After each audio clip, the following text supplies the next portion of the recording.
네, 안녕하세요. 하이텍 수학 원장 정철영입니다. 오늘은 고2 감마반 수업 2023년 봄학기 고2 감마반에 대한 수업 설명의 영상을 보내드리겠습니다. 제 소개는 이렇게 지면으로 말씀드리고요. 저희 학원의 이제 모토는 최고로 가르치는 건데요. 일단 수준은 강남 수준을 맞춰오고 있고요. 목도 최고 난도로 보내고 있는, 저희가 그런 아이들과 대학 경쟁을 해서 대학을 가야 되기 때문에 수지적에 맞춘 게 아니라 강남 수준을 맞춰서 공부를 시키는 게 제 목표고, 그 다음에 따뜻하게 가르쳐야겠죠. 그리고 독하게 관리를 하겠습니다. 정확하게 평가해서 꼼꼼하게 피드백하는 그런 학원을 만드는 게 저의 모토입니다. 오늘 설명드릴 내용은 강의 개요, 그 다음에 목표, 그 다음에 어떤 교재로 수업을 하고 어떤 수준인지, 그 다음에 이런 거는 관리가 제일 중요하겠죠. 수업은 어떻게 구성되어 있고 학생별 수업 프로파일이라는 것을 이제 작성해서 관리를 하는데 그게 무엇인지, 오답 노트나 피드백을 어떻게 꼼꼼하게 할 것인지에 대한 설명을 드리고요. 그 다음에 커리큘럼을 3월, 4월 중간고사 이전까지 어떤 내용을 가지고 수업을 하는지, 그 다음에 그 이후에 고2 전반적인 커리큘럼은 어떻게 되는지, 그리고 이 과정을 수강하면서 어떤 점을 유의해야 되는지 설명을 드리겠습니다. 본 수업 시간은 수요일 오후 6시부터 10시까지, 토요일은 오전 9시부터 오후 1시까지인데, 수요일 수업은 괜찮은데 토요일 오전 수업이라 조금 힘들어하는 친구들이 많아요. 그래서 아마도 금요일날 숙제하다 너무 늦게 자서 그런 경우가 많은데, 저도 얘기하지만 금요일날 너무 늦게 자지 말고, 원래대로 항상 공부 잘하는 친구들의 특징은 전혀 밤을 새거나 이렇게 하지 않아요. 항상 일정하게 생활을 하는 게 제일 중요하고, 운동도 꾸준하게 하는 게 중요합니다. 그래서 일단 본 수업 시간 이외에 개별적으로 저한테 클리닉 갈 수 있는 시간이 수요일 오후 4시부터 4시, 7시까지인데 토요일 2시, 6시도 괜찮고요. 그 이외의 시간에는 조교 선생님이 항상 상주하기 때문에 조교 선생님도 질문 잘 받거든요. 그래서 저 질문이라든가 숙제 못한 거 있으면 숙제하면서 질문하는 그런 시간이 되겠고요. 현재 수강 대상은 보통 대부분 이제 1, 2등급, 수학 1, 2등급 나오는 친구들이 많은데 좀 부족한 친구도 있습니다. 그러나 그런 친구들이 1, 2등급 충분히 올라갈 수 있는 자질과 성실성을 가진 친구들만 남아있어요. 그래서 일단 아직은 조금 모자르지만 분명히 성실한 학생들이 제 수업을 들을 수 있습니다.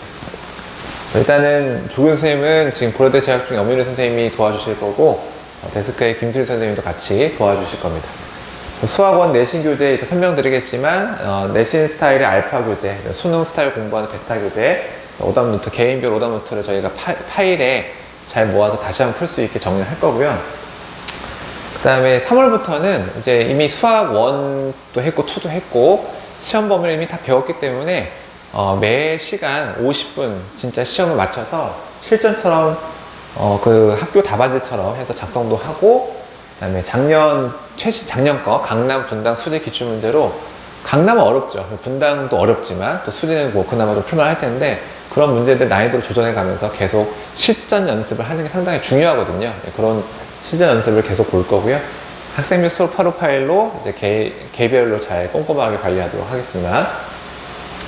강의 목표는 일단 1, 2등급을 하고 있는 친구들이 많이 있는데 그 유지 잘하고, 부족한 친구들은 1, 2등급 올라갈 수 있는 그런 게 이 강의 목표가 되겠죠. 교재는 수학 내신 알파 수학 1이 이제 1학기 중간 범위와 기말 범위가 수학 1을 보게 되는데, 내신 알파 문제는 강남, 분당, 수지 기출 문제인데 대부분 강남 문제들이 많습니다. 요거를 단원별, 유형별로 하면 정리해서 분석하고 다시 한번 기본 개념 설명하면서 내신의 유형들이 있잖아요. 그 유형들의 특징들이라든가 문제 분석을 하는 강의가 되고요. 그 다음에 베타는 수능 모의고사입니다. 수학 1부터 수능 과목이기 때문에 대부분의 학교들이 선생님들이 프린트 주는 것도 다 모의고사 문제들입니다. 그럼 최신 5개년, 또 특히 이제 문이과 수능 통합이 되면서 그 이후 전의 문제와 이후 문제의 지금 기조가 많이 좀 달라졌는데, 그런 그 최신 5개년 모든 기출문제를 4점짜리를 단원별로 유형별로 분석한 교재고요.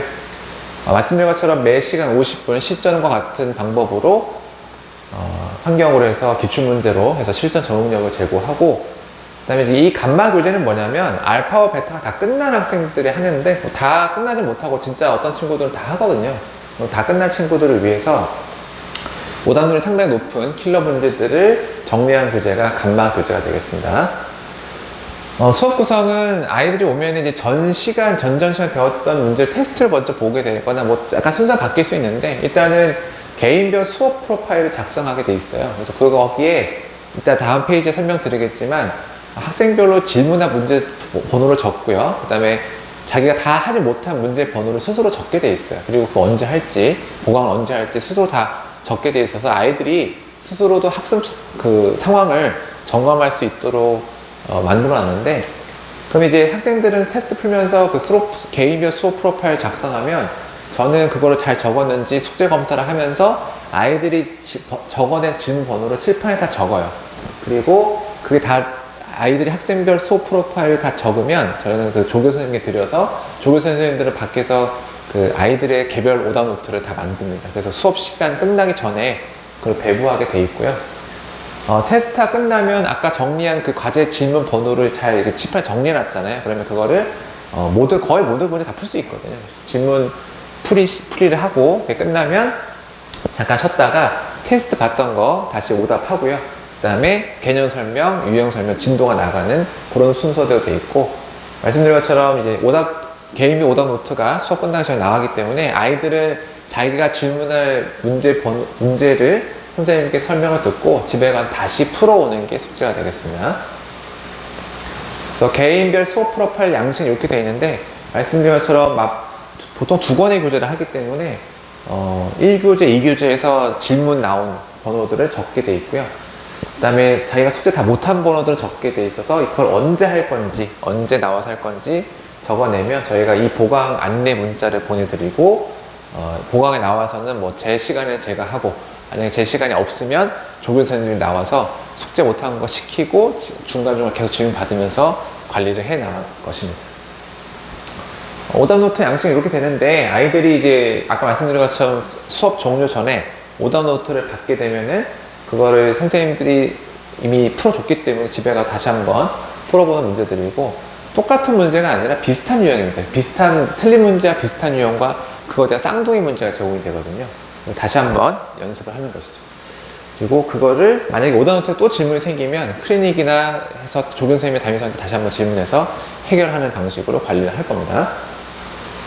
강의 계획표는 3월에서 4월까지 내는데, 중간고사 이전까지 이런 강의 계획을 맞춰서 저희가 준비를 하고, 카이텍 알파 내신 스타일, 베타 수능 스타일의 교재를 균등하게 배분해서 공부를 하게 되어 있습니다.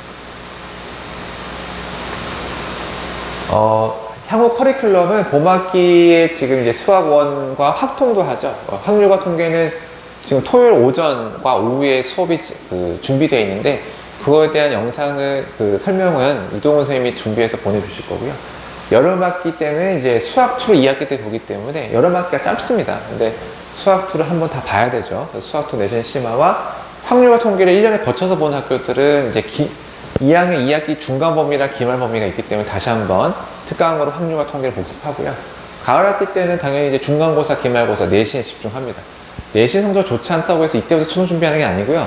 2학년 말까지는 무조건 수학 1과 2가 어차피 수능 과목이기 때문에 여기에 집중하셔서 내신을 잘 받는 게 수능 준비에 직결된다, 이렇게 말씀을 드리겠습니다. 그리고 2학년 마지막 기말고사 끝나면 그때는 결정을 해야 돼요. 이 친구가 지금까지 내신을 산정해서 목표 대학의 학생부로 갈 건지 아니면 논술과 수능 정시로 갈 건지를 2학년 말에 결정을 보통 합니다. 하면 본인이 이제 어쨌든 3학년 때 다 미적분을 하기 때문에 미적분 내신이나 수능은 당연히 뭐 이 친구 학생부로 가든 안 가든 준비를 해야 되는 거고, 수학 1, 2 수능 심화, 수학에 있어서는 꾸준하게 학교 시험 준비하고 하되, 이때부터는 이제 수능 스타일로 공부를 해줘야 되겠죠. 지금 이제 수학 1은 수능 과목입니다. 그리고 말씀드린 것처럼 문이과 통합 수능 이전과 이후에 문제의 결이 많이 달라졌고요. 특히 이제 수학 1에서 어렵게 출제되는 내용이 수열이라든가 또는 이제 도형 파트의 삼각함수의 활용 파트, 이런 부분들이 어렵게 출제가 되고 있고, 전체적으로 4점짜리 난이도가 다 올라갔습니다. 그러니까 예전에 30번이나 21번 킬러 문제들의 난이도가 조금 낮아진 건 사실인데, 좀 낮아도 다시 올라가는 추세고요. 4점짜리가 많이 어려워졌기 때문에 전체적으로 최상위권 아이들이 좀 쉽게 느껴질 수 있겠지만 상위권이나 중상위권 친구들은 많이 어려워하는 게 요즘 수능의 기조거든요. 그래서 개념적으로 수학원이 수학상 다음으로 어려워하는 과목이 수학원이에요. 특히 지수로그, 지수로그 함수, 방고등식, 삼각함수, 수열 이렇게 다 어떤 개념들이 중요한 문제들이 많이 있고요. 그 개념들을 정확하게 숙지하고 이해하고 암기하고 적용하고 이런 연습들이 습관화되어 있어야 수학을 우리가 잘 접근할 수 있을 거고, 예전처럼 단순한 문제 양치기, 제가 말씀드리지만은 기본적인 거 문제 많이 푼다고 절대 성적이 오르거나 그러지 않습니다. 기본적인 거 당연히 정리해야 되지만 어려운 문제들을 깊이 있게 붙들고 열심히 생각하고, 또 요즘 문제들은 대부분 전략적 수정 과정을 많이 거칩니다. 그러니까 한 문제를 집요하게 물고 늘어져서 약간 문자들이 많은 추상화 문제들은 내가 이것도 해보고 저것도 해보면서 객관화 시켜야 되고요. 거기서 틀린 부분들을 수정해 나가면서 문제를 푸는 것들이 대부분이기 때문에 깊이 있게 공부를 하는 습관이 들지 않으면 좀 어려울 것이다. 그래서 일단 수학원의 특징은 지수로그 함수, 상학함수에서 그래프 해석이 많고 복잡합니다. 그리고 특히 이제 도형, 삼각함수 활용 파트에 사인 법칙, 코사인 법칙, 도형 문제 갑자기 나오기 때문에 중학교 때 기하 열심히 안 한 친구들은 좀 어려울 수 있고요. 그래서 그렇다고 중학교 기하를 다시 복습하는 게 아니라 이 삼각함수 활용 파트에 나오는 기하 문제들을 다시 복습하고 거기에 나오는 어떤 도형 접근의 방법들을 잘 익혀야 되겠죠. 특히 이제 수열들은 개념이 보기 어렵진 않은데 하나하나 한 땀 한 땀 추론하고 따져가고 하는 이런 것들이 상당히 많아요. 그래서 그런 것들이 깊이 있게 생각하는 습관들이 잡혀있지 않으면 힘든 게 되기 때문에, 그래서 아이들이 수학원을 좀 어려워합니다. 수학2보다는. 수학2나 미적분은 말 그대로 미적분은 개념이 정확하게 잡혀있으면 문제의 풀이 과정이 일률적이고 약간 정형화되어 있습니다. 그렇게 될 수밖에 없는 문제들이 많은데, 수학원은 좀 응용 문제도 많고 또 어떤 기본 개념 가지고 꼬는 문제도 많고 식별도 많고 좀 어렵습니다. 그러니까 이러한 문제들은 그럴수록 더 깊이 있게 사고하고 끈질기가 어려운 문제들을 풀어내는 그런 태도가 중요하다고 볼 수 있겠습니다. 그래서 일단 2학년의 내신들이 상당히 중요하죠. 1학년도 중요했지만 특히 이제 수학원에서 많이 판가름이 날 거고, 더 격차가 벌어지는 시기가 2학년이고, 그래서 1학년 겨울방학 지금 보내고 있는 시기에 정말 많은 걸 하고 있죠. 수학 1도 했고 2도 했고, 확률과 통계 보는 친구들은 확률과 통계도 하고, 정말 많은 양과 또 높은 난이도를 소화를 해야 되기 때문에 우리 자녀들 많이 좀 격려해 주시고, 저도 2학년 때 좋은 성적을 얻을 수 있도록 최선을 다하겠습니다. 들어주셔서 감사합니다.